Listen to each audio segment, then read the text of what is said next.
Chegamos então ao momento de ouvirmos a ministração do Evangelho da Graça de Deus. Obrigado a todos que até este momento conduziram o ambiente para este momento. Obrigado os irmãos aí que chegaram cedo, preparam sempre aí o café, a acolhida. Obrigado a você que andou aí quase 1, 2, 3 horas para estarmos aqui neste momento. Amém? Bom, bem-vindos sejam todos os nossos irmãos aí do YouTube. O tema da nossa mensagem é: quem és tu, ó homem? Nem calvinista e nem arminianista. Somos o que somos pela graça de Deus. O texto está em Romanos, capítulo de número 9, versículo de número 20. Eis a palavra: quem és tu, ó homem, para discutires com Deus? Porventura, pode o objeto perguntar a quem o fez, por que me fizestes assim? Vamos fazer uma breve confissão. Pai dos Espíritos, estou aqui uma vez mais submetido à tua palavra. Tenho uma consciência que tenho que fazer a tua vontade e não a dos homens. Porque quem é o homem diante de ti? Tu és Deus bendito sobre todos? Tu és o Criador do universo?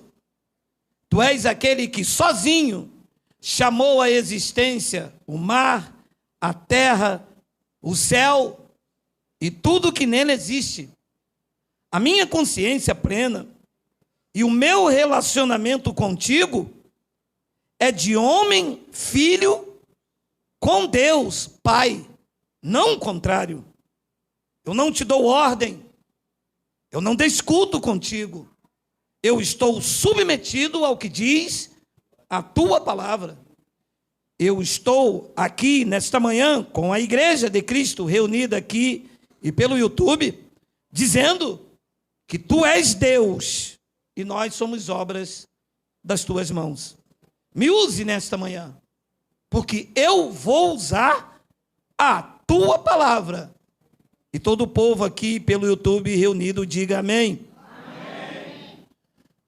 Durante alguns dias, e acredito que quase há um mês, essa pergunta tem ecoado no meu espírito.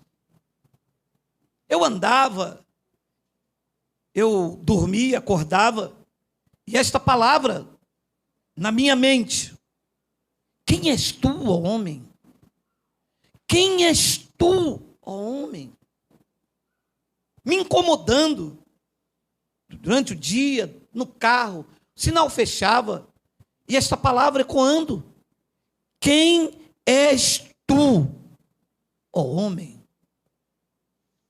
E eu fui procurar saber se esta era uma evidência, se esta palavra estava relatada na lei, nos profetas ou até mesmo no Evangelho.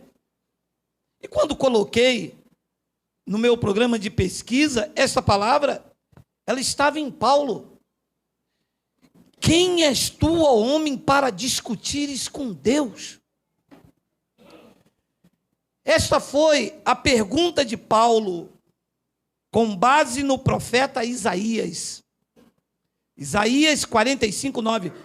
Paulo cita o profeta Isaías nessa passagem.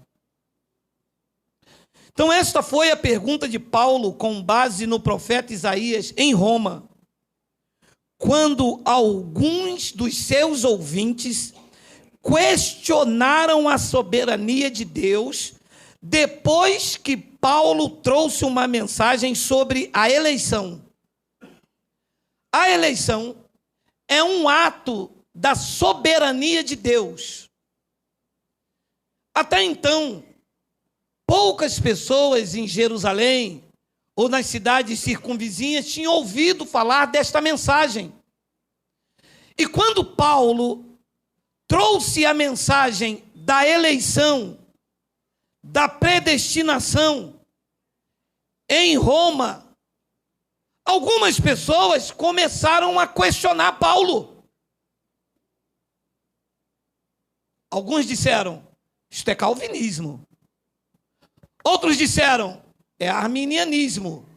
Mas deixe dizer aos senhores e todos aqueles que me ouvem, João Calvino não escreveu o Evangelho.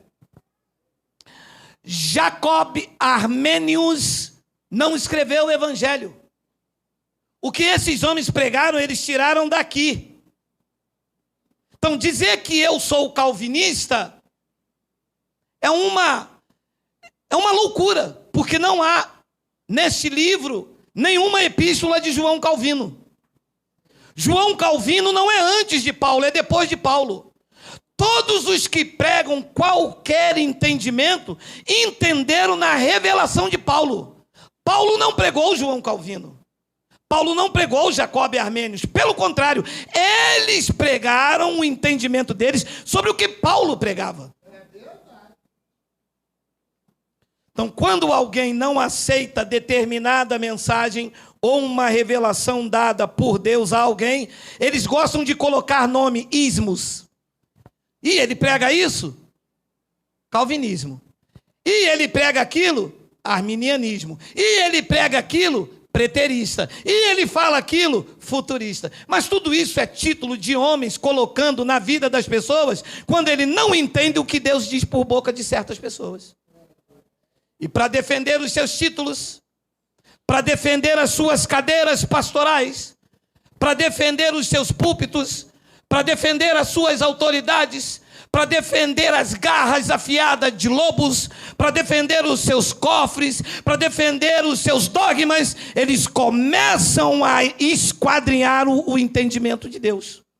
Começam a colocar Deus numa caixinha. Começam a reduzir o entendimento de Deus. E Paulo então se levantou em Roma. Quando Paulo trouxe a revelação lá do terceiro céus, que o que Paulo aprendeu, ele não aprendeu com João Calvino, nem com Jacob Armênios, não querendo ser prolixo. Ele disse, o que eu prego, eu não aprendi com homem nenhum. O que eu prego é revelação de Jesus Cristo. Então, quem não aceita, coloca título. A pessoa me diz, Geraldo, você é calvinista? Não sei, vou ficar. Eu acredito que eu vou ficar calvo. Sou calvinista? Então você é arminianista? Que eu sou arminianista? Então você é preterista? Que eu sou preterista? Então você é futurista? Sou futurista? Eu sou o que sou pela graça de Deus. Eu sou o que a graça diz que eu sou. Quando você diz isso, a turma aí fora, os papas da igreja, a igreja está cheia de papa. Os donos da igreja. Porque não pode, eu vou acabar com essa teologia. Quá, quá.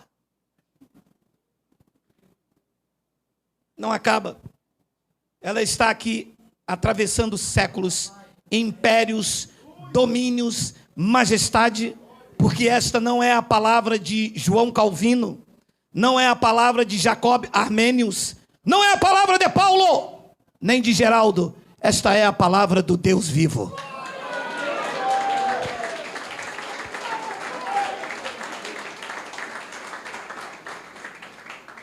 E o que levou Paulo a gritar, quem és tu, homem?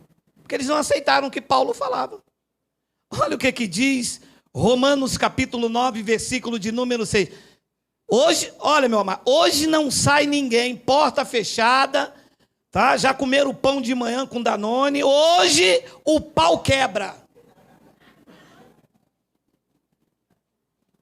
E não pensemos que a palavra de Deus haja falhado. Olha o que Paulo abriu a boca lá em Roma e eles não aceitaram e Paulo perguntou, quem és tu, homem? Olha o contexto. Porque nem todos os que estão em Israel são de fato. Paulo já começa dizendo, tem gente aqui que é da perdição. Tem gente aqui que é salvo e tem gente que não é. Tem gente que está aqui para adorar em espírito e em verdade e tem outros que estão aqui para arrumar namorada, mulher. Nem todos os que estão em Israel, disse Paulo em Roma, são de fato israelitas. E começa, o pau já vai quebrando. 7. Nem por serem descendências de Abraão são todos seus filhos. Mas em Isaque será chamada a sua Ismael. Não era. Diz isso na igreja. Os papas da igreja dizem, não pode. Isso é calvinismo. Isso é o quê? Isso é calvinismo? Está escrito que foi Calvino que escreveu a Roma? Eu entendo que isto aqui, como ele não aprendeu de homem algum, isto é uma revelação do Cristo ressuscitado para a igreja.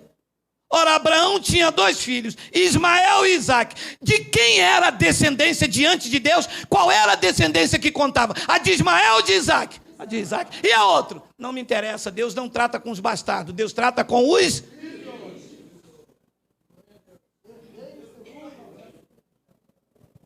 E quando Paulo disse isso, né, meu irmão? Os papas da igreja, porque o papa da igreja quer salvar todo mundo. Por quê? Porque ele está interessado em números. Em CPF. Em carteira de membro. Em dízimo. Em oferta. Em voto. Em propósito. Deus está interessado nos dele. Que não negociam. Que não brincam com o evangelho. Que não fazem barganha, que sabe que com Deus não se brinca. Deus está cuidando dos dele. E os dele, disse Paulo lá em Roma, e eles chocaram. Descendem de Isaque. Em Isaque será chamada a tua descendência. E os olhos estão lá. Diz então no versículo de número 8, isto é, estes filhos de Deus não são propriamente os da carne, porque Ismael era da carne, Isaque era da promessa. Então Paulo disse, os filhos de Deus não são propriamente os da carne, mas devem ser considerados como descendência os filhos da promessa. Ismael não era da promessa. Ismael era o filho da carne, da precipitação. Deus disse, eu vou te dar um filho. Abraão disse, tá bom, vou dar uma ajudazinha.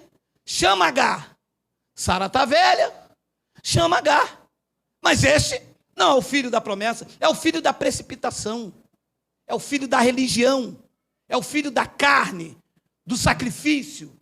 Daquele que louva a Deus com a boca, mas o coração está longe. Não tem vínculo com Deus. O culto não é racional, é sacrificial, é exteriorizado, é para enganar, é para manipular, quer o primeiro lugar, quer as honras. Isso não conta para Deus, isso não tem vínculo com Deus.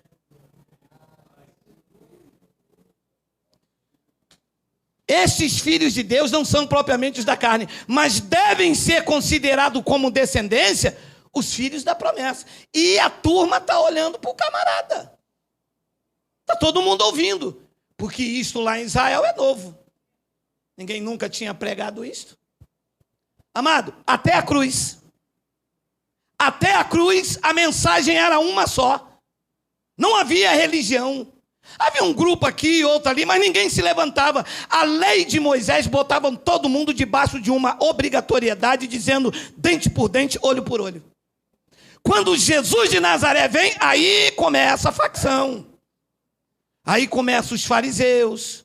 Aí levanta ali os zelotes, os essênios, os discípulos de João Batista, os discípulos de Jesus. Aí está dividido. Então, tudo o que se falava antes da cruz, se falava sobre a lei. Depois da cruz, Paulo trouxe isso. Mas Jesus já havia dito, eu não vim trazer paz, eu vim trazer espada. Paulo vai mais profundo na revelação do Espírito e diz, espada mais afiada do que 2 gumes, e ela entra na divisão da alma e do Espírito. Então a pregação de Paulo quebra a teologia do homem. E ele diz no versículo de número... Segura aí, meu amado. Eu tenho uma bombazinha, sabe, do Estado Islâmico para explodir no teu colo. Segura aí. Vai embora não, filho. Porque a palavra da promessa é esta. Por este tempo virei a Sara, não é a Agar. O que vem de Agar não conta para Deus. O que conta para Deus é o que saiu de Sara. O que conta como igreja não é religião, é evangelho. Paulo disse que se passar disso é anátema. Não é evangelho. O que conta para Deus é os que estão debaixo de Cristo, do seu sacrifício. Não tem nada a ver com toma lá, dá cá, prende, pulsa, prende, passa. Não tem nada a ver com isto. O que conta para Deus é os que estão na descendência de Sara, o filho da promessa. Tu te lembras quando ele disse a Abraão, Abraão, toma o teu filho, o teu, ele não disse um dos. Já havia nascido Ismael, estava agora Isaac, ele toma o único, o teu único. Abraão, você só tem um, diante de mim só conta um, o resto é da carne, não tem vínculo comigo. Quando Paulo disse, nem todos que estão em Israel são de fato israelitas. Virei e Sara terá um filho. 10. E não ela somente, mas também Rebeca, ao conceber de um só, Isaque, o nosso pai. Mas ela teve um filho só, Rebeca? Rebeca teve quantos? 2. Isaque e Jacó. Mas diante de Deus, conta quantos? Isaque. Olha o que diz o versículo 11. E ainda não eram os gêmeos nascidos, nem tinham praticado bem ou mal, para que o propósito de Deus quanto à eleição prevalecesse, não por obras, mas por aquele que chama. Os gêmeos não eram nem nascidos. E Deus disse algo a eles. Deus disse antes de nascer, para que o propósito da eleição de Deus prevalecesse, não é porque eu faço alguma coisa, mas é por aquele que chama. A igreja não aceita isso. Para a igreja é assim: você dá dízimo, foi batizado, fez o curso de classe catecúbitos, frequenta a escola dominical, vai ao monte, faz um sacrifício, você é salvo por obras. Para Deus não é assim. Para Deus, você não precisa comer pão e suco. Você não precisa dar o dízimo. Você tem que ser um escolhido dele. Estará salvo. A igreja não aceita isso, mas nem amarrando e batendo neles como eu bato. E eu perguntei a um sábio deles, que se dizendo sábios tornaram-se loucos. Diante desta palavra, os sábios estão se tornando loucos. Qual foi a escola dominical que o ladrão da cruz participou? Qual era o envelope de dízimo que ele levava o seu dinheiro todo mês? Qual foi o batismo das águas do ladrão da cruz? E ele disse, Senhor, quando entrares no teu reino, lembra-te de mim. E o Cristo no madeiro diz, em verdade eu te digo hoje, não te digo nem amanhã e nem depois, eu te digo hoje, que tu estarás comigo no paraíso. Se fossem os pastores, ia dizer, desce. Batiza nas águas. Quer entrar no paraíso? Batiza nas águas. Não perde o culto de consagração, toma a santa ceia, depois tu volta, ainda molhado, que é para mim ver se passou mesmo pelas águas. Isso não tem, com Deus não tem isto. Isso não cabe dentro da eleição de Deus.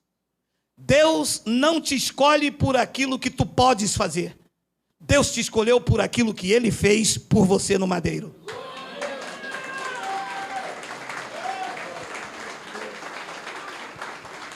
E ainda não eram os gêmeos nascidos, não tinham praticado o bem ou mal, para que o propósito de Deus quanto à eleição prevalecesse, não por obras, mas por aquele que chama. Segura um pouco. Eu chamo isso aqui de manto. Eu chamo isso de... O abençoado está me assistindo agora lá na cidade do Cairo. Me disse que eu me tornei o homem bomba do evangelho e daqui a algum tempo eles vão acabar com a minha raça. Só que a minha raça é raça de pitbull. Tem muitos pitbulls aqui. Eu chamo isso aí de bomba. Olha o que Paulo disse em Roma. Já fora dito a ela: o mais velho será servo do mais moço. O quê? Como é que é, Deus? É ruim, hein? Aqui não é assim não, Deus. Aqui tem um protocolo. Aqui o mais novo tem que respeitar o mais velho. Deus disse: teu filho nem nasceu, vai ser do jeito que eu estou falando. Tem esse negócio. Não, mas é porque o senhor não sabe com quem está se metendo. Quem está falando aqui é o presidente da convenção. Alô? Deus não se submete a patente, meu querido. Deus não precisa dar satisfação a presidentes. Ele é presidente dos presidentes. Ele é rei de reis. Ele é senhor dos senhores. Só ele é Deus, mais ninguém. Se ele se submete a essas coisas, se tem alguém que vai peitar Deus, não, é porque eu sou o pastor presidente. Você é pastor de nada, rapaz. Você foi num cartório lá, registrou lá um nomezinho aí por causa da Receita Federal, mas dizer que você manda em Deus, que Deus não pode fazer, que Deus não pode agir. Quem és tu, ó homem? Quem és tu? Se apresente Se apresente hoje. Mostre-me se você é capaz de dizer quem tu és diante dessa soberania. Foi ele que disse: o mais servo, o mais... Será que já, mamãe? O mais velho será servo do mais moço. Como isso vai acontecer? Lê a história.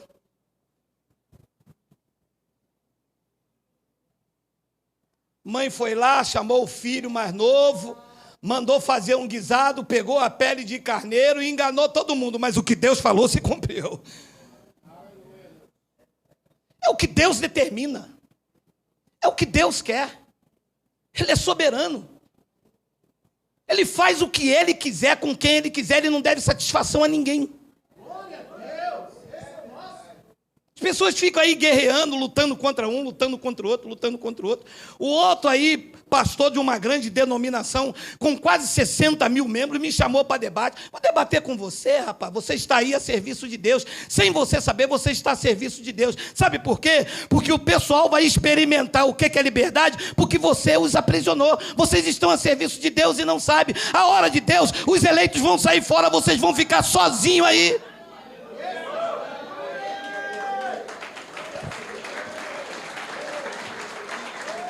Meu amado, quem foi que levantou o faraó lá no Egito? Quem foi que levantou? Deus. E o povo, porque o diabo é furioso, porque o demônio, porque o diabo, vamos fazer um culto de libertação para faraó. E o faraó em pé, e o povo tinha fogo no pé, tinha fogo na mão, fogo no cabelo, era que fogo nada, era Deus. Deus disse: fui eu que levantei faraó para anunciar dele o meu poder. Enquanto não chegava a hora, ninguém derrubava faraó. Ninguém derruba quem Deus levanta, tanto para o bem, tanto para o mal, meu amado.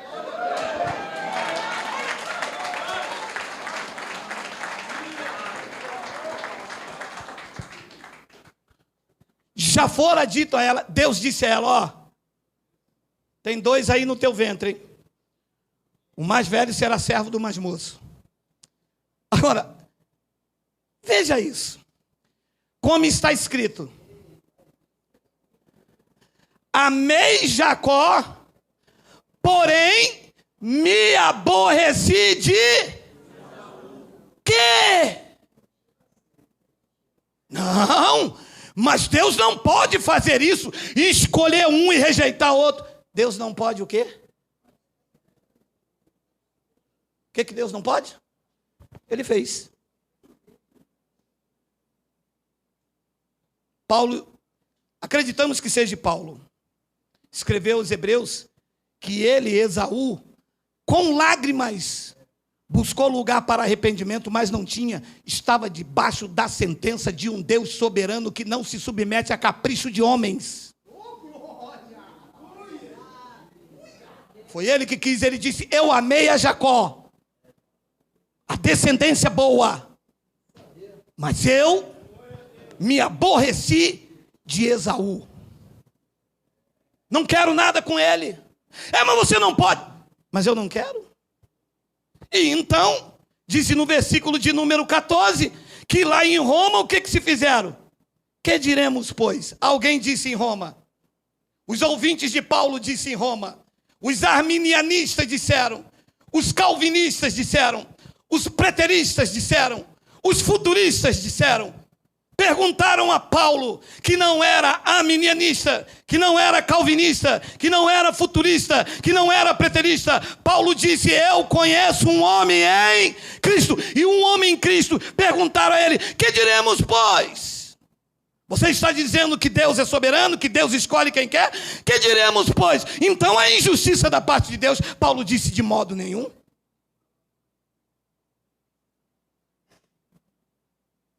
E eles perguntam, então, a injustiça, porque Deus escolhe um para a salvação e outros para a perdição. Não há injustiça. Porque se Deus faz o que Ele quer.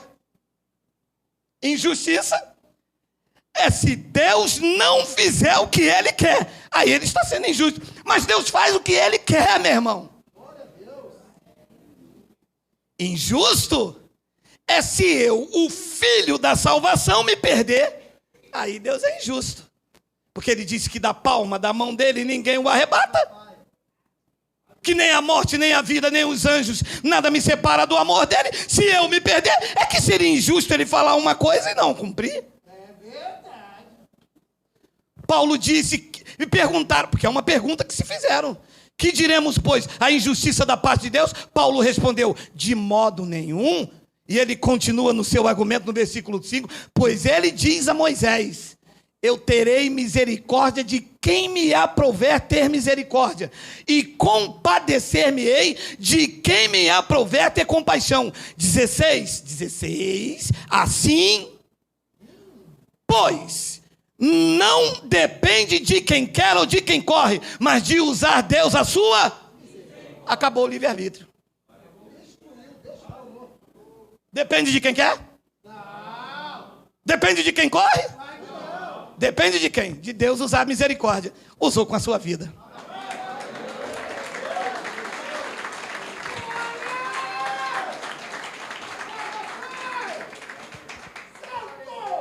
Hoje, quando você diz essas verdades, eles vociferam. Geraldo é calvinista. Aí os outros dizem assim: Geraldo é arminianista. Geraldo é um homem em Cristo. Nos dias de Paulo, ele se levantou e combateu quem questionou a soberania de Deus. Paulo não está vivo, mas eu estou aqui, em Cristo, para combater toda voz que se levanta contra a autoridade de Deus. Quero dizer aos senhores que nós não somos calvinistas e nem arminianistas. Nós somos o povo da graça de Deus. E o povo da graça de Deus não está submetido à teologia, não está submetido aos filósofos, não está submetido aos presidentes das convenções. O povo da graça de Deus não está submetido às placas, não está submetido a dogmas. Nós estamos submetidos ao que diz a verdade do Evangelho. Deus não se submete a patentes. Deus não se submete a reis. Deus não se submete a império. Deus não se submete a Babilônia religiosa. Deus é Senhor dos senhores. É o eterno, é o Criador, é o Alfa, é o Ômega. Ele é o general de todas as batalhas.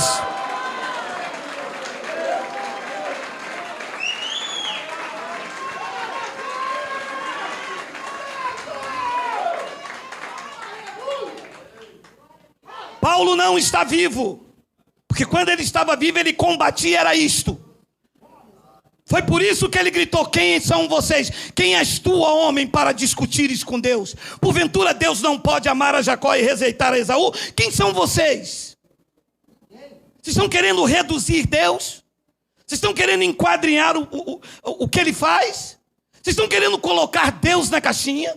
Vocês já manipularam os homens, já manipularam as vidas, já tosquearam, feriram, e vocês querem agora dominar Deus? Vocês são tão ousados assim? Não deixaremos.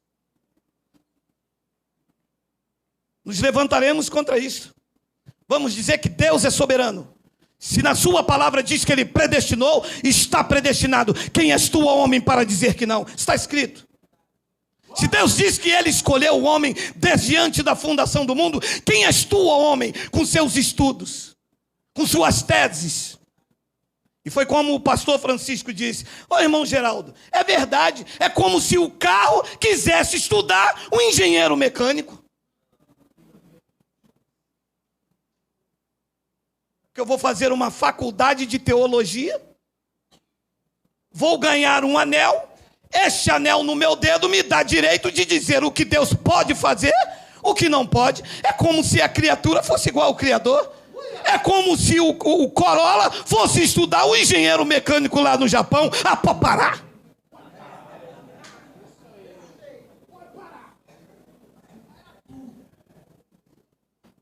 Jó capítulo 38, versículo 1 e 4.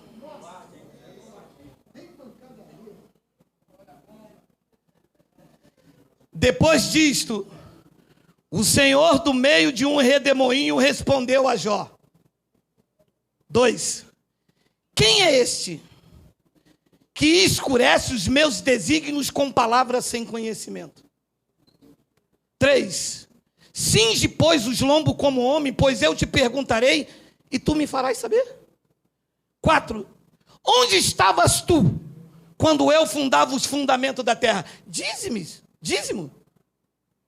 Se tu tens entendimento. Onde estavam vocês, doutores da igreja? Quando Deus disse: eu amei Jacó e me aborreci de Esaú. Onde estavam vocês quando Rebeca não tinha nem estado grávida e ele já viu os gêmeos, já viu os filhos no ventre e disse: o maior servirá menor? Como é que vocês vão vir agora no fundamento da igreja, na edificação da igreja, dizer que Deus não pode? E coloca título em quem acredita nisso, se nós somos calvinistas. Se nós somos calvinistas, Deus também é calvinista. E calvinista para vocês é o quê? É quem acredita na soberania de Deus? Opa, então tá bom. Mas se vocês alegam este conhecimento a João Calvino, vocês estão redondamente enganados, porque João Calvino não existe de eternidade em eternidade, e não foi ele que escreveu essas palavras, foi Deus falando com Jó. Quem és tu que escurece o meu entendimento com palavras sem conhecimento? A graça de Deus não exalta homens. A graça de Deus não exalta pastor, presidente. A graça de Deus exalta a Cristo. Paulo disse isso em 2 de Coríntios, está acima dessa passagem, Miguel. 2 de Coríntios, capítulo 4, 5, 6, olha lá. Porque não nos pregamos a nós mesmos. Ui, que diferente das religiões, hein? Você entra num lugar desse para ouvir a palavra e vem o cara. Porque eu tive um sonho. Deus me revelou. É porque creme crack. É porque sambambaia. É porque lava a sunga na bacia. Monta na vassoura e anda. Porque eu fiz teologia, porque eu sou professor da escola, porque chegou o missionário, porque chegou o presidente da convenção, cheio de eu, pregando a si mesmo, pregando o seu conhecimento, pregando a sua autoridade, pregando as suas regras. Paulo disse: não, o povo da graça de Deus não é assim. Porque não nos pregamos a nós mesmos, mas a Cristo Jesus como Senhor. E nós mesmos como vossos servos, por amor de Jesus. Quem é que manda em Deus, não? Senhor, eu estou orando agora, toca nesse lenço. Toca se Ele quiser. Senhor, envia agora anjo. Envia se Ele quiser. Estão fazendo de Cristo vosso empregado e vocês senhor deles. A graça de Deus não prega assim. A graça de Deus prega a Cristo como Senhor e nós como vossos servos. na etimologia da palavra, de servi-lo, não como escravos. Depois ele diz no versículo de número 6, olha lá, porque Deus, que disse, das trevas resplandecerá a luz, Ele mesmo, não é Calvino, Ele mesmo resplandeceu em nosso coração para a iluminação do conhecimento da glória de Deus na face de Cristo. Foi Ele que revelou. Então, os homens agem como se a criatura fosse igual ao Criador. E é por isso que você entra nas igrejas, você vê um montão de Deus mandando na forma que a sua mulher tem que se vestir, mandando na forma que você tem que vestir, exigindo o quanto você deve sustentar eles, porque é para sustentar eles. Pastor, nesse país, é uma profissão maravilhosa, todo mundo quer ser. Por quê? Porque eles agem como se a criatura fosse igual ao Criador. Olha o que o profeta disse em Isaías 29:15, olha aí.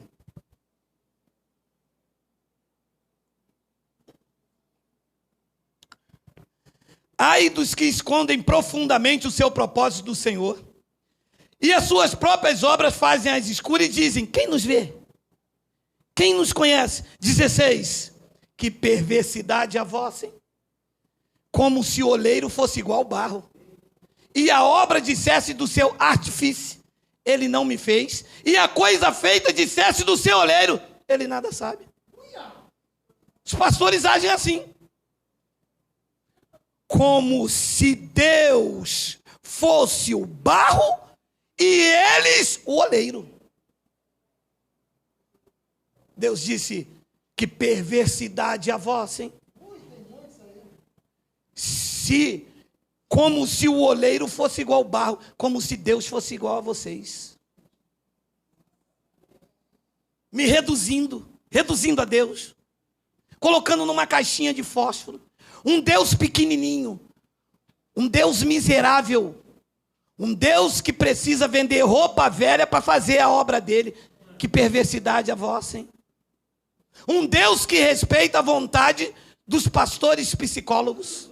Deus não pode fazer isso, Deus não pode isso. Que perversidade a vossa, hein? Depois o próprio Isaías diz em Isaías 10:15, olha aí.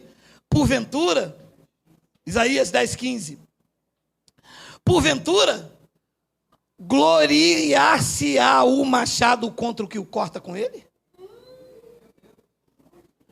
Ou presumirá a serra contra o que a maneja? Seria isso como se a vara brandisse os que levantam, ou o bastão levantasse a quem não é pau. Deus disse, é assim que eu vejo vocês quando eu tomo uma decisão. É como se o machado levantar contra quem o corta. Eu pegar um machado aqui, em vez de eu bater na árvore, o machado, não vou cortar a árvore, vou cortar a voz me ser. É assim que as pessoas tratam Deus nas igrejas, meu irmão. Porque Deus não pode, porque Deus tem que fazer, porque Deus vai fazer, porque eu decreto, porque eu libero, porque eu faço, porque Deus tem que fazer, porque a irmã Deus, que Deus faz se Ele quiser. Eu vou te mostrar a pergunta que ecoou na minha mente durante esse mês todo, que foi a pergunta de Paulo, quem és tu, homem? Eu vou te mostrar, nesses 15 minutos restantes, quem é Deus e quem é o homem. Paulo não teve tempo para responder, Nero o decapitou em Roma. E antes que cortem a minha cabeça também, eu vou dizer esta manhã, quem é Deus e quem é o homem. Nos próximos 15 minutos, eu vou botar esses pastores que não respeitam a soberania de Deus no lugar deles e vou entronizar Deus no seu trono de glória. Daniel capítulo 4, versículo 35. Todos os moradores da terra são por ele reputados em... Quem és tu, ó homem? Tu não és nada. Palha seca. Vive hoje e morre amanhã. Ele continuará de eternidade a eternidade. diz que todos os moradores da terra são por ele reputados em nada, e segundo a sua vontade. Não é a do homem, não é a do pastor, não é do pastor presidente, não é do pregador balabachúria, não é do evangelista, não é do apóstolo, é segundo a sua vontade. Ele opera com o exército do céu e os moradores da terra, e não há quem possa lhe deter a mão, nem lhe dizer: Deus, o que tu fazes? Não há um.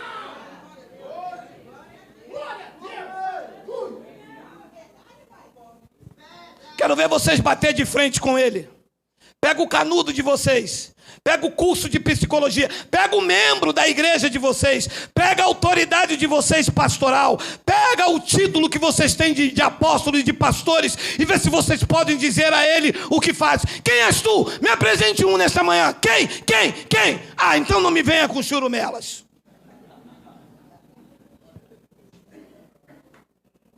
Tratando Deus como se Deus fosse uma marionete. Hoje nós vamos para o culto que o fogo vai descer. Só se for o fogo da carne. Vocês não respeitam a soberania de Deus? O fogo de Deus desce aonde a palavra corta, do alto da cabeça, a planta dos pés, aonde Deus sacode pelo seu poder. Aí desce o fogo de Deus, aí desce fogo de Deus, aí desce fogo. Tem fogo aí, tem fogo aí, tem fogo aí, tem fogo. Diga glória a Deus. Fogo de Deus no meio de mentira, fazendo de Deus boneco. Como se Deus estivesse sentado no trono e o homem lá em cima tinha fogo no pé, tinha fogo na mão. Fogo.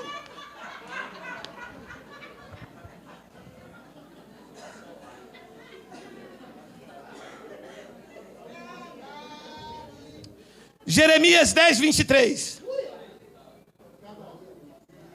Eu sei, ó, o profeta, hein?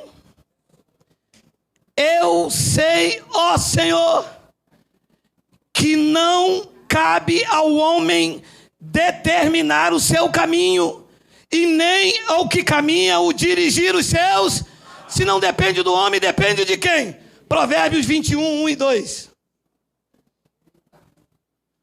Como o ribeiro de águas, assim é o coração do rei na mão do Senhor. Este, o Senhor, segundo o seu querer, o inclina. Aonde está o homem nisso aqui? Aonde está João Calvino? Aonde estão os grandes pregadores? Aonde estão os grandes teólogos que dizem que Deus tem que respeitar o homem? Que perversidade a vossa, como se o Criador fosse igual à criatura, como se o carro fosse estudar o engenheiro mecânico. Ele é Senhor, ele faz o que quer, segundo o seu poder, ele inclina o coração do... Está escrito isso aí ou não está pela boca do sábio?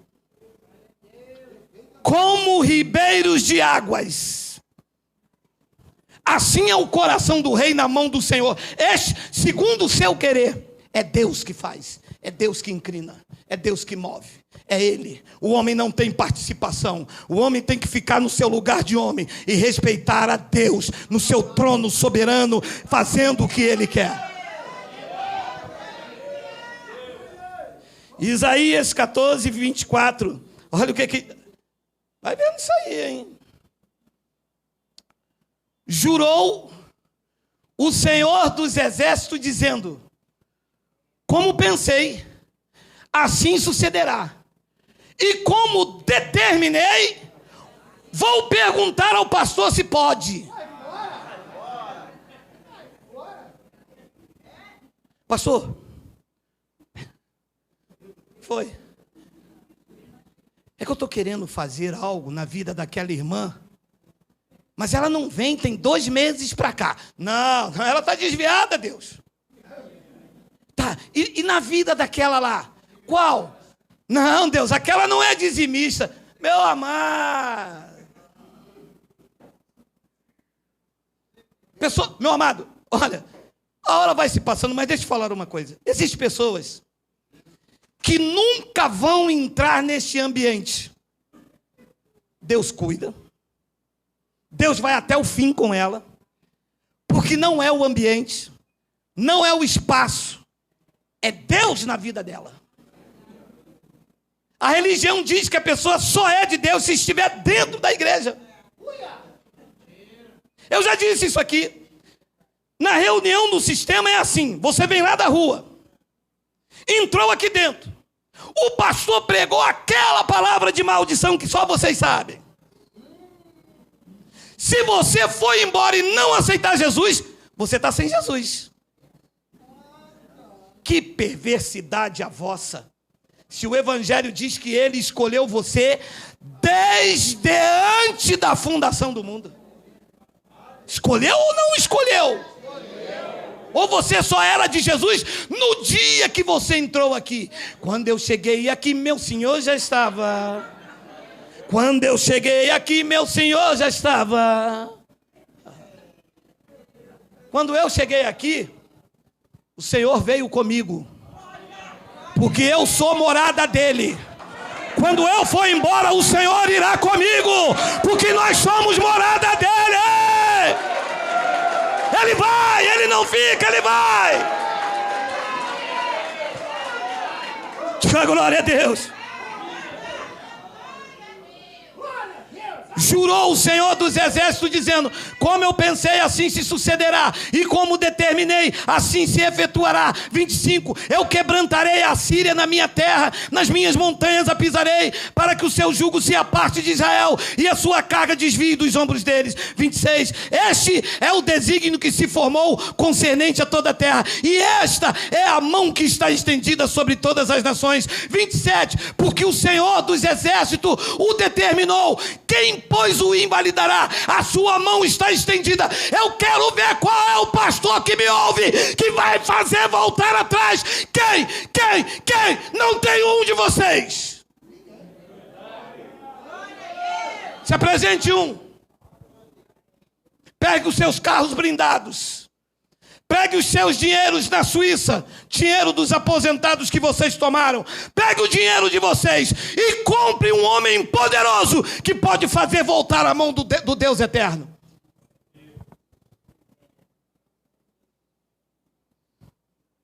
Mas o senhor acredita mesmo assim? Acredito.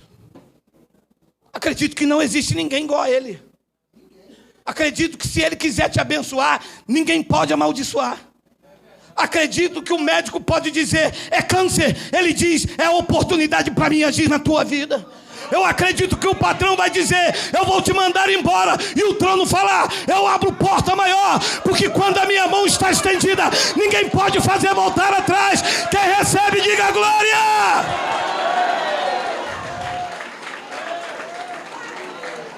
O senhor acredita nisso? Claro. Claro que eu acredito. Isaías 43:13. Ainda antes que houvesse dia, eu era, disse Deus, e nenhum há que possa livrar alguém das minhas mãos. E agindo eu, quem impedirá? Deus disse: antes que houvesse o domingo, ele já era. Deus já foi no teu futuro. Viu tudo que é contrário à tua vida de felicidade. E já abriu os caminhos. Ele disse: não há ninguém que faça alguém escapar das minhas mãos. Deus disse por meio do profeta: agindo eu, ninguém impedirá. Posso lhe dizer uma coisa com a autoridade de Deus nessa manhã? Vocês estão debaixo do agir sobrenatural de Deus. Ninguém pode impedir isso. Os bruxos e os feiticeiros dentro da igreja ficam com ameaças. Olha, Deus vai pesar a mão sobre você. Parou de dar o dízimo. Olha, a irmã está sem comunhão porque não come pão e suco. Alô, isto é o agir de Deus que ninguém pode impedir. Nós servimos a Deus em espírito e em verdade.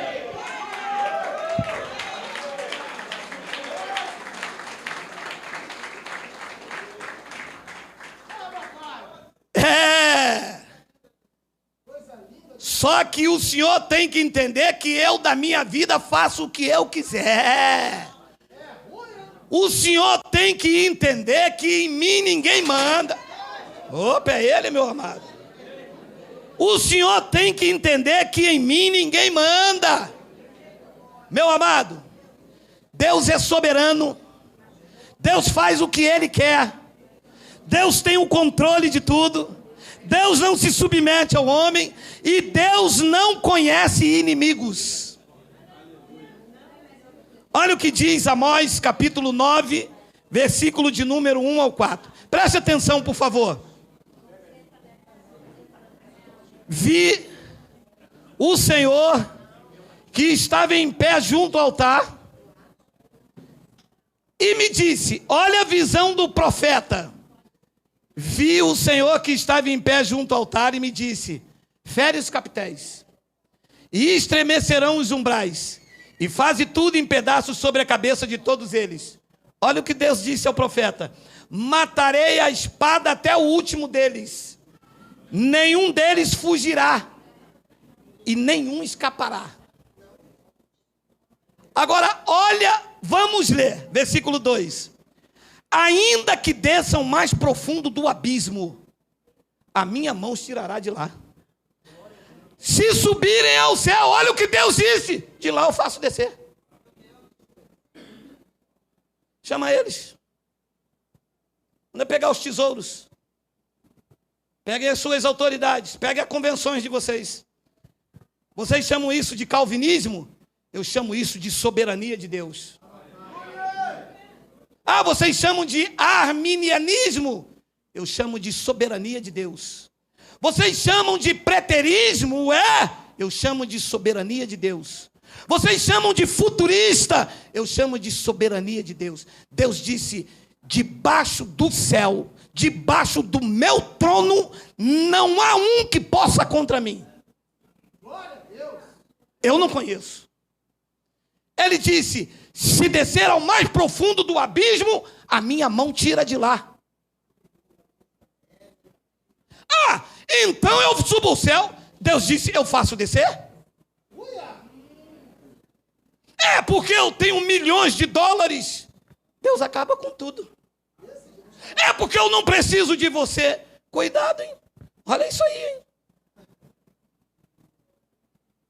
Depois ele diz no versículo de número 3: e se esconderem no cimo do Carmelo, de lá buscá-lo-ei e de lá os tirarei. E se dos meus olhos se ocultarem no fundo do mar, de lá eu dou ordem à serpente e ela morde vocês. Não me mostraram um Deus assim. É esse Deus que nós estamos cobertos, guardados e protegidos.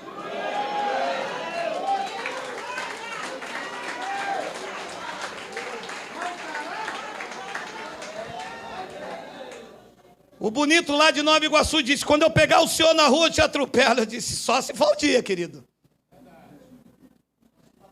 De uma vez só me deram 5 tiros. Fui parar no hospital. Disseram: mataram ele. De outra vez me deram 7. Eu sou todo marcado de bala. 7 tiros. Disseram: mataram ele. No dia em que lá em cima tiver a minha hora, uma formiga vai acabar comigo. Mas se não for um dia, um exército inteiro. Bin Laden já morreu, né? O Estado Islâmico não para o agir de Deus na minha vida e nem na tua. Se não for o dia, pode se levantar exército inteiro, porque com o nosso Deus nós saltamos muralhas.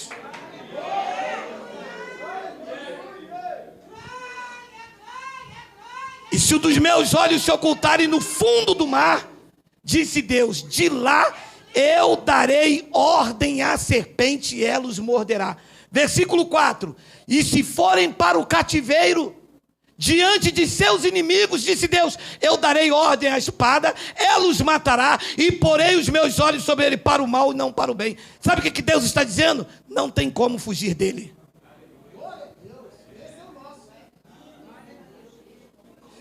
Salmos de número 139, capítulo 1, versículo 1. Senhor, tu me sondas e me conheces. 2. Sabes quando me assento e quando me levanto. E de longe, tu penetras o meu pensamento. De longe. Eu comecei a pensar em alguma coisa hoje. Deus em 2000 já tinha visto. Se Deus está submetido ao que o homem quer para a minha vida. Se Deus está enquadrado num sentimento de inveja daquela missionária que tem na tua vida.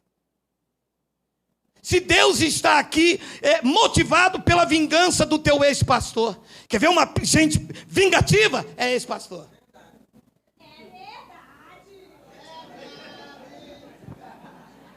Frequentou um local, saiu, a oração do bruxo é ativada. Ele vai voltar, ele vai ver só. Saiu daqui em rebeldia, mas Deus vai soltar a mão sobre ele. Vocês vão ver ele voltar. Os que ficam para ouvir é que sabem. Que são bruxos feiticeiros. E se a sua vida está manipulada por um sentimento de ex-pastor, diz que ele penetra de longe. Estou pensando o que eu vou fazer daqui a 7 dias. Ele já viu em 1900 e não vou falar a data do meu aniversário, né? Ele penetrou de longe. Depois Davi disse no versículo de número 3: esquadrinhas o meu andar e o meu deitar, e tu conheces alguns dos meus caminhos. Alguns. Ele conhece o quê? Todos.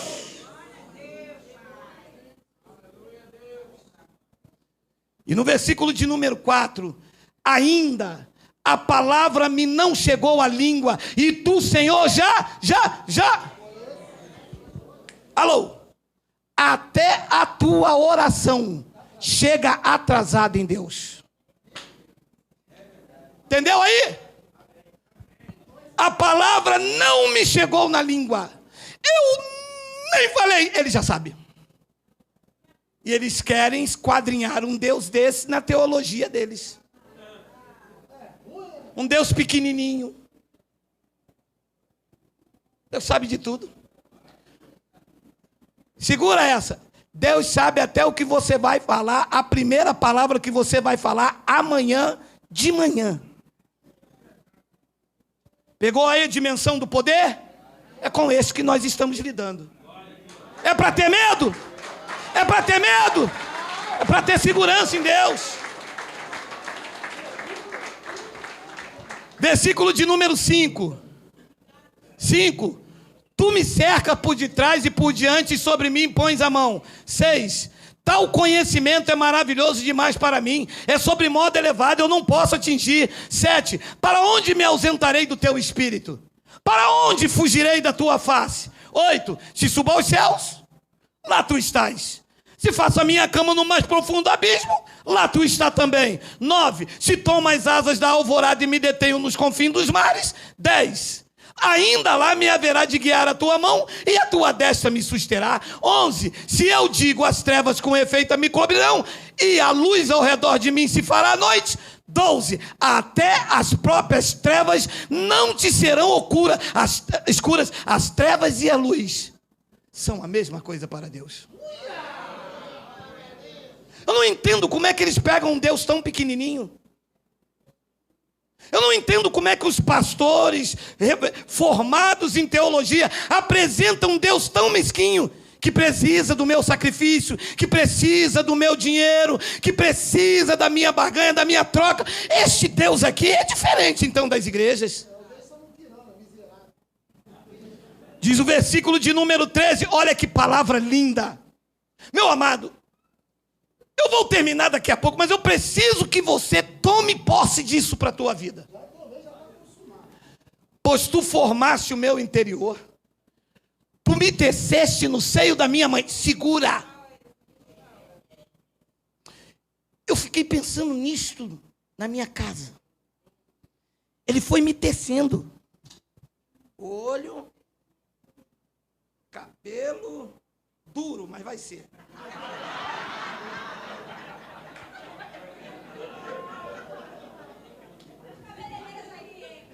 Foi tecendo, meu amado, cuidado, devagarinho.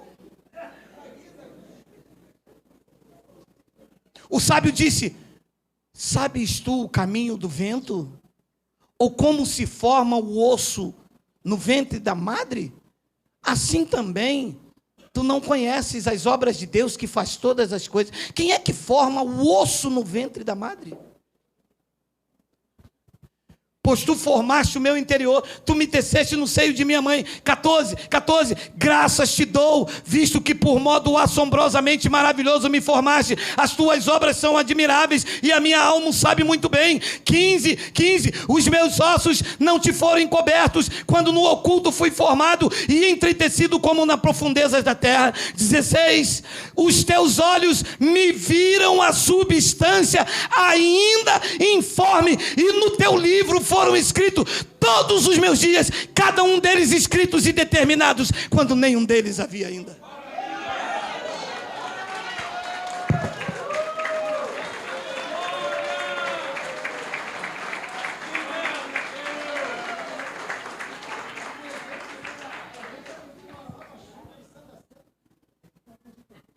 Corpo informe, não tinha forma, ninguém sabia.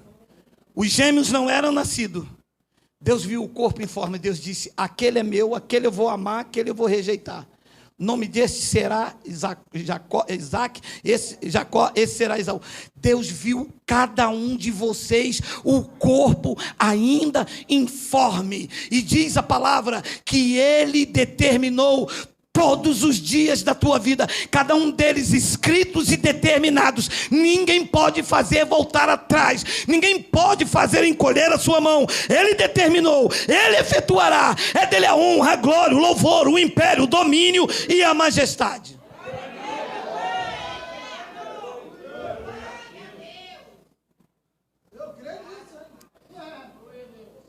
Preciso lhe dizer uma coisa: Deus é o governador em todas as dimensões da terra. Em todas. Nós não estamos servindo a um Deus morto no madeiro. Eu não estou pregando para você uma religião que depende do teu sacrifício, que depende do teu dinheiro. Eu estou pregando o governador de todas as dimensões, no céu, na terra e debaixo da terra. Ele é o Senhor absoluto.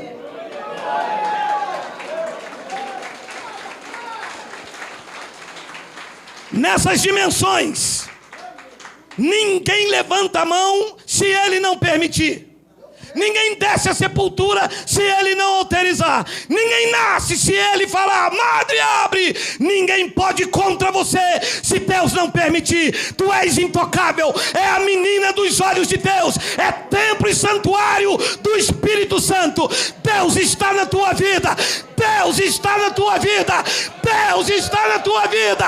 Deus está na tua vida.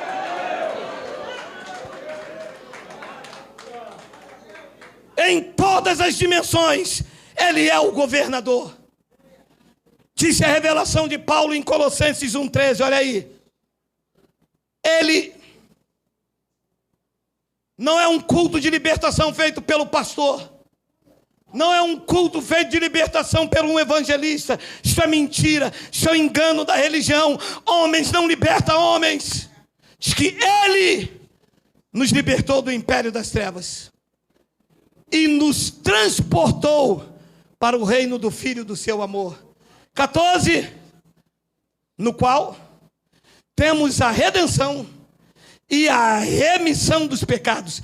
15, este que nos libertou é o mesmo que viu o teu corpo ainda informe. Diz a revelação de Paulo que Ele é a imagem do Deus. Deus teve uma imagem, andou entre os homens, cheio de graça e de formosura. Aos 12 anos, nunca tinha feito um curso de doutorado, mas aos 12 anos, ensinou os doutores no templo. Nunca fez um curso de medicina, mas já curou mais coração quebrantado e contrito do que todos os cirurgiões do planeta.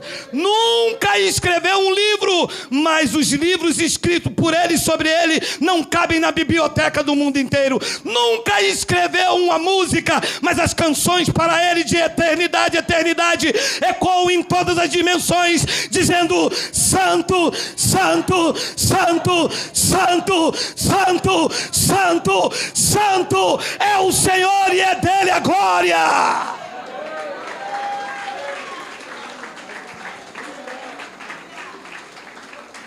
Que este é a imagem do Deus invisível, o primogênito de toda a criação. 16.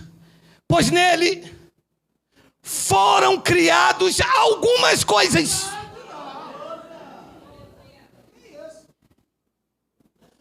Pois nele foram criadas todas as coisas. Olha as dimensões aonde ele governa: nos céus, sobre a terra, as visíveis, as invisíveis, sejam tronos, sejam soberanias, quer principado, quer potestade, tudo foi criado por meio dele e para ele, diz a graça de Deus. Quem recebe isso aí?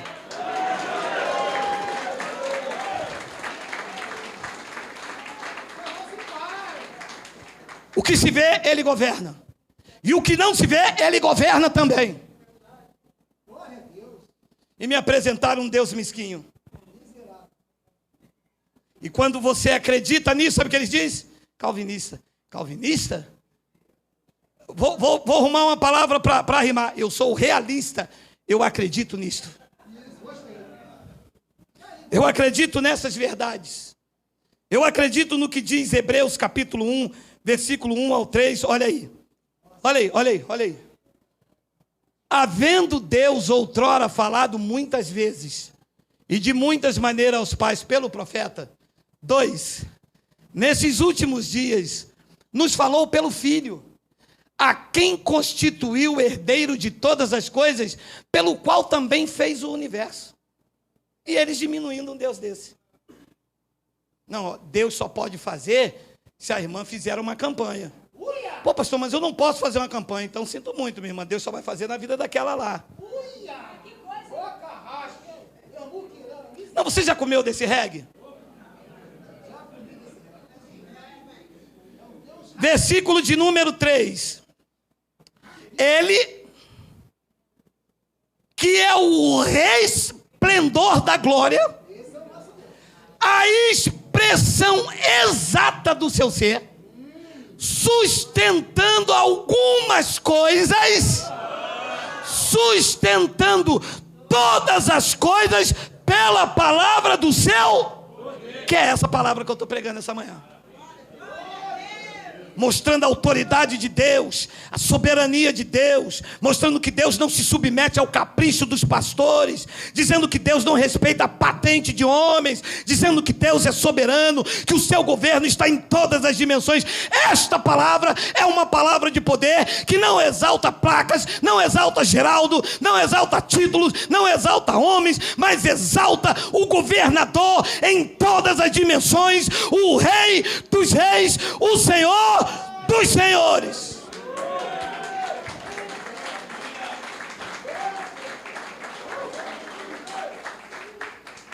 Ele que é o resplendor da glória e a expressão exalta do seu ser, sustentando todas as coisas pela palavra do seu poder, depois de ter feito a purificação dos pecados, assentou-se à direita da majestade nas alturas. Esta palavra direita não é direita do original dextra, significa o local de autoridade da sua majestade. Se assentou no seu trono. Ele só sentou no trono depois de purificar os nossos pecados.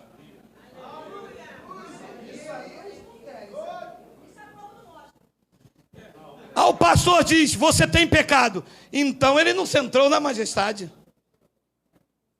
Não, porque você é um pecador. Então ele não sentou no trono da sua majestade. Porque diz a revelação da graça nos meus lábios que ele só sentou lá depois de ter feito a purificação dos nossos pecados. Você recebe?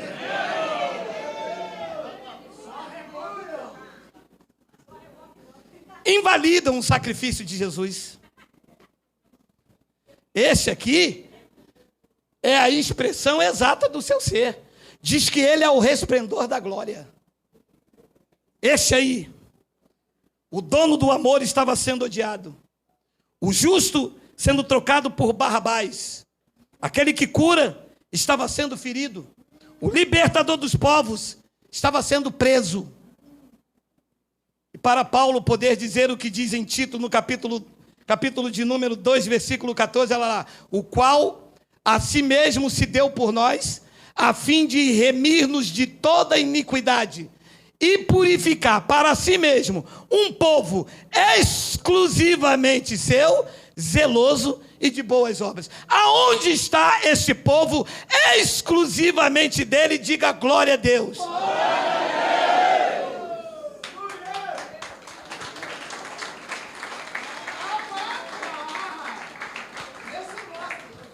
A pergunta que eu faço aos senhores para terminar, antes de eu mostrar esse versículo, é a seguinte: pode esse Deus apresentado aqui nesta manhã permitir que uma bala tire a tua vida antes dele completar o que tem na tua vida?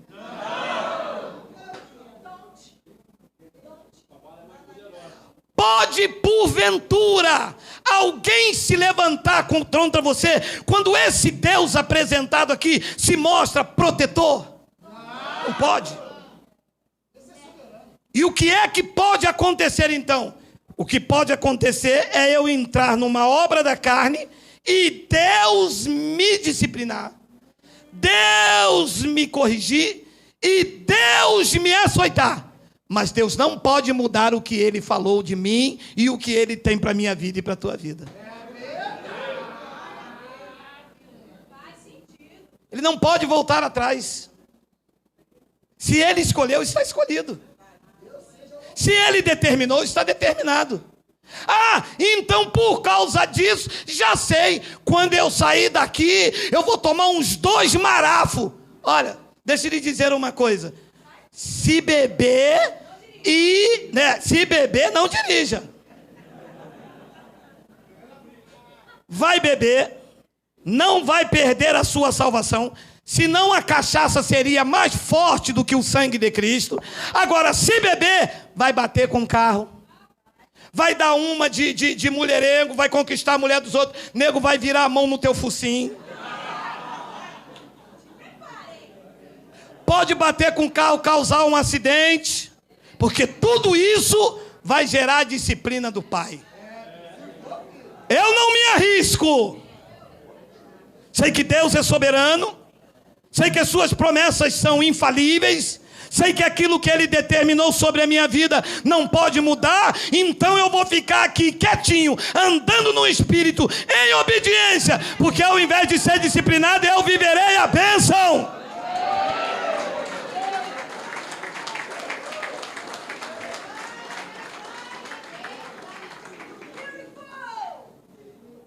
Eu tenho 2 passagens para terminar. Não adianta não. Hoje é farofa de peixe. Hoje vocês não vão me pegar não, meu amado. Isaías 55, capítulo 8. Porque os meus pensamentos, disse Deus, não são os vossos pensamentos.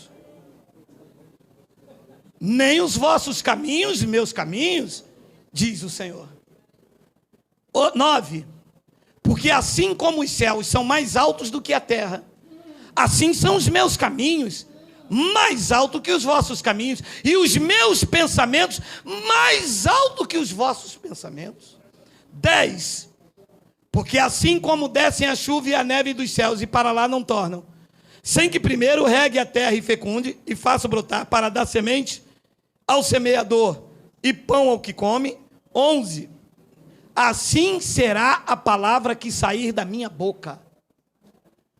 Não voltará para mim vazia, mas fará o que me apraz e prosperará naquilo para que a designei. Sabe qual é a minha convicção nesta manhã? Que você está preparado para receber o melhor de Deus para a sua vida. Eu digo isso com convicção, porque esta palavra não pode voltar vazia, porque ela não caiu em vidas vazias, caiu em vidas que é templo, que é santuário de Deus. A tua vida está cheia de Deus, cheia da palavra, cheia de fé, cheia de ousadia, de determinação, de foco. Foi ele que disse, essa palavra, ela não pode cair no vazio. Estávamos vazios há tempo atrás. Nos apresentaram um Deus mesquinho, um Deus que precisava do nosso dinheiro, um Deus que queria o nosso sacrifício. Tem lugares aí que Deus quer até o carro da pessoa. Vidas vazias. Mas hoje está cheio de Deus, de convicção. O salmista disse, e eu atualizo, nenhum mal te sucederá, praga nenhuma chegará na tua tenda, mesmo que caia 1000 ao teu lado, 10.000 à tua direita, tu não serás atingido. Deus deu ordem a anjos a teu respeito. Quem recebe aí diz glória a Deus.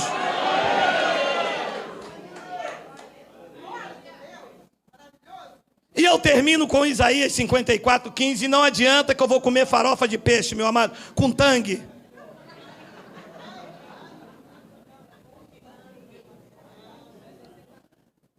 Esta palavra aqui é uma palavra profética para a igreja do novo pacto. Isaías 54, a partir do versículo 1, Paulo usou lá na igreja dos Gálatas. Depois você lê a partir do versículo 1. É uma palavra profética para a igreja do novo pacto. Foi mencionada por Paulo aos Gálatas. Olha o que, não esse versículo, a partir do versículo 1. Eu vou me utilizar desta palavra a partir do versículo 15. Eis que poderão suscitar contendas, mas não procederá de mim. Alô? Se tem contendas, não é de Deus. Sai fora. Não se envolva, não discuta, não debata. Quem intentará acusação contra os escolhidos de Deus? É Deus quem os justifica. Não entre em contenda. Deus disse, não procede de mim. Eu não estou nisto. Eis que poderão suscitar contendas, mas não procederá de mim. Leia, quem conspira contra ti, cairá diante de ti. Depois ele diz forte no versículo 16. Eis que eu criei o ferreiro, que assopra as brasas no fogo, e que produz a arma para o seu devido fim. Também o diabo criou o assolador. Grifa aqui, filho, grifa aqui, filho. Tem demônio não? Grifa aqui, filho. Também criei. Quem criou o assolador para destruir? Quem? Quem? Claro, tudo é ele. Aí o pastor diz, não pode. Deus diz, pode. Eu faço o que eu quero. Também criei o assolador para destruir. 17. Toda arma forjada contra ti não prosperará. Toda língua que ousar contra ti em juízo, tu a condenarás. Esta é a herança dos servos do Senhor, e o seu direito, que por mim procede, diz o...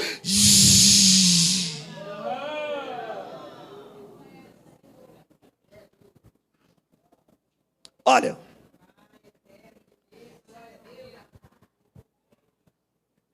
esta é a herança dos servos. Fomos promovidos, não somos mais servos. Somos filhos, temos direito à herança. Deus está dizendo pelo ministério do profeta para a igreja do novo pacto que toda arma forjada contra vocês não prosperará, não tem força, porque Ele é o teu escudo, Ele é o teu galardão, Ele está à tua frente, à direita, pela frente, por trás. A palavra não saiu da tua boca, Ele já conhece toda. Arma forjada contra vocês não prosperam. E Ele diz que toda língua que se levantar contra vocês em juízo, tu a condenarás. Esta é a herança dos servos do Senhor. Esta é a minha herança. Nenhuma arma forjada e nem língua que se levantar vão prevalecer. Está condenada toda língua que se levantou contra você. Todo espírito de fofoca, de palavra maldita, toda confusão, toda palavra que levantou contra você de ameaça, de confusão, de inveja, está destronado esta manhã. Não prevalece, não tem força. Tu vais à frente, vai vencer, vai conquistar. Está reinando em vida, está em perfeita vitória. Deus preparou o melhor para vocês. Quem recebe?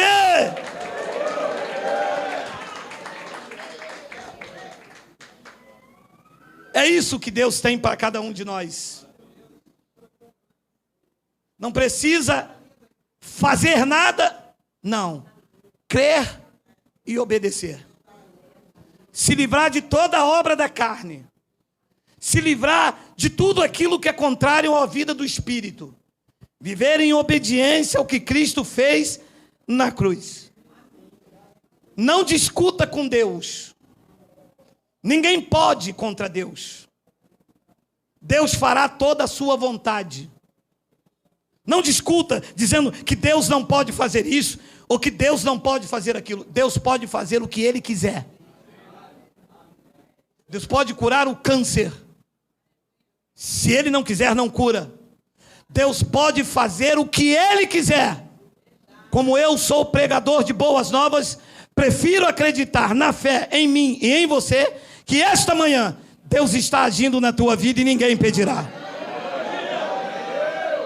Quero acreditar pela fé, porque o justo vive pela fé. Quero acreditar que portas estão abertas. Quero acreditar que nenhum mal te sucederá. Quero acreditar que portas de empregos já aconteceram pela pregação da palavra. Quero acreditar que a cura já é uma realidade. Quero acreditar que a tua família é bendita, que todo divórcio está cancelado, que tudo aquilo que se levantou contra a tua família não tem valor nenhum. E o que Paulo disse aos Gálatas, dizendo que em Abraão a tua família é bendita, profetizo eu para que tu recebas e vivas o melhor de Deus. Assim é, assim seja, assim disse o Espírito da graça de Deus.